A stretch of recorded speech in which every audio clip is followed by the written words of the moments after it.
अरे बिहार पुलिस की सिपाही की बात हो रही है। We are not talking about sub inspector, inspectors और दरोगा, और we are not talking about DSPs, SDPO और आईएएस की बात नहीं हो रही है, सिपाही की बात हो रही है, जो 10 किलो का राइफल पीछे टांग के घूमता रहता है, पुराना वाला जो जंग खाया हुआ राइफल जो चलता है कि नहीं चलता है वो मुझे नहीं पता है। वो वाली स्थिति में जो सिपाही होते हैं, उन सिपाही की बात हो रही है, उस पर 10 लाख रुपए की सेटिंग हो जाती है। बिहार में इन दिनों खूब चर्चा का विषय बना हुआ है जातिगत गणना। और जातिगत जो जनगणना हुई है वो मौजूदा महागठबंधन सरकार, नीतीश जी और तेजस्वी यादव जी की सरकार है, जिन्होंने बड़ी दिक्कतों के साथ इसको पूरा करवाया और बहुत ही कम समय में आंकड़ों को पेश कर दिया गया। और खैर इस पर बहुत सारे विपक्ष के द्वारा बातें कही जा रही है, पहले भी कही जा रही थी, याचिकाएं दायर हुई कोर्ट में, सुप्रीम कोर्ट में, और बहुत तरह के हर्डल्स होने के बाद भी 1931 के बाद 2023 में जाकर जातिगत गणना का काम पूरा हुआ। खैर ये एक बहुत बड़ा चैप्टर था जिसको मौजूदा सरकार ने पूरा किया, और मैं कहता हूँ कि ये बहुत ही ज़रूरी था। बिहार में ही क्यों, पूरे देश में जातिगत गणना होनी चाहिए, जातिगत जनगणना होनी चाहिए, और साथ में कई ऐसे सर्वे है जो पूरे होने चाहिए, क्योंकि ये कहीं ना कहीं जनता के मुद्दे हैं, जनता से जुड़े हुए मुद्दे हैं। पर मेरा एक बात इस पे कहना ज़रूरी है, जो मैं कहना चाहता हूँ कि क्या जातिगत गणना जो सरकार ने कराई और विपक्ष इस पर क्लेम कर रहा है कि ये गलत है, लोग तो हमारे यहाँ आए ही नहीं, कोई हमारे यहाँ पहुँचा ही नहीं, कोई हमसे मिलने आया ही नहीं, तो कई ऐसी चीज़ें हैं जो आएगी। खैर ये मामला सरकार का है और विपक्ष का है। सरकार काम करेगी तो विपक्ष उस पर सवाल उठाएगी, और विपक्ष काम करेगी तो विपक्ष कुछ करेगा तो सरकार उस पर सवाल उठाएगी। ये दोनों का चलता रहता है, इस पर मैं क्या ही कहूँ, और मेरा कहना भी उचित नहीं है एक पत्रकार होने के नाते। तो मैं भी जातिगत गणना का, जनगणना का पक्षधर ही हूँ, क्योंकि इसके बाद ही बिहार में या कहीं पूरे देश में सामाजिक न्याय की बात हो पाएगी, और समाज में जो भेदभाव है उसको कम किया जा पाएगा या बराबर किया जा पाएगा। पर एक सवाल है, एक क्वेश्चन मार्क है कि क्या ये सच में हो पाएगा? क्या जिनकी जनसंख्या सबसे भारी है उन्हें उस हिसाब से भागीदारी मिल पाएगी, या इसके बाद भी समाज के कुछ लोग ही राजनीतिक मलाई चाटते हुए नजर आएंगे, जो आज हो रहा है? बाकी लोग सिर्फ हुंकार रैली, तरह तरह की रैलियां, पावरफुल रैली, कोई अपनी पावर का जोर दिखा रहा है कि मेरी जनसंख्या इतनी है तो उस हिसाब से मेरा पावर जो है वो इतना है तो मैं उसका जोर दिखाऊंगा।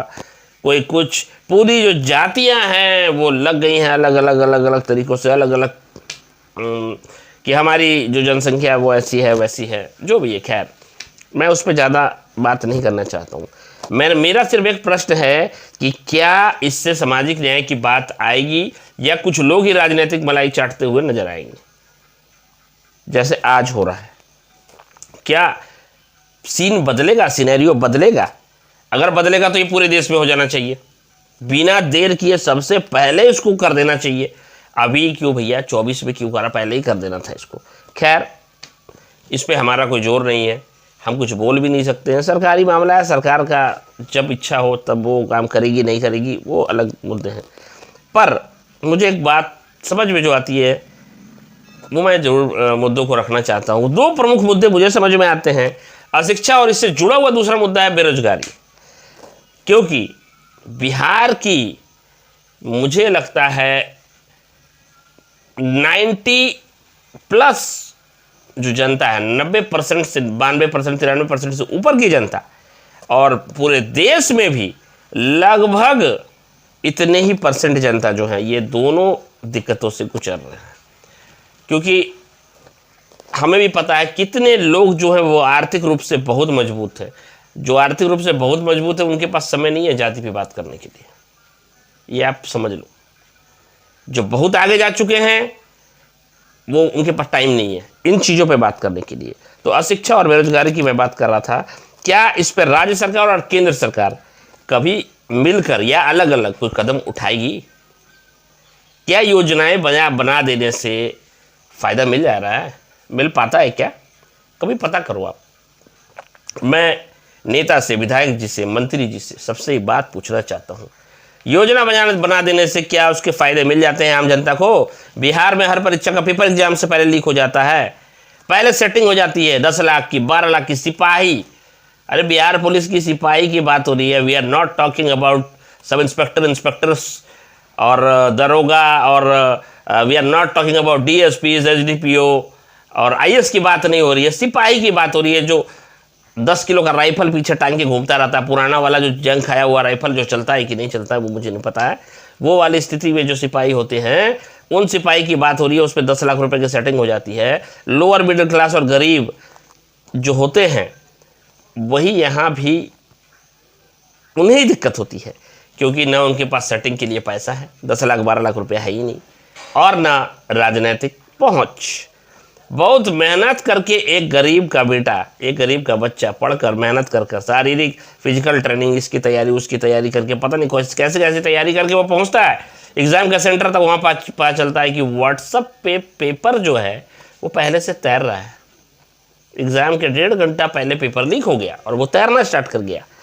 तो सोचिएगा ज़रूर, मेरी बात पे गौर फरमाइएगा, क्योंकि जो बहुत आगे बढ़ा हुआ वर्ग है, जो बहुत आर्थिक रूप से सुदृढ़ है, उसके पास फुर्सत नहीं है इन चीज़ों को करने के लिए।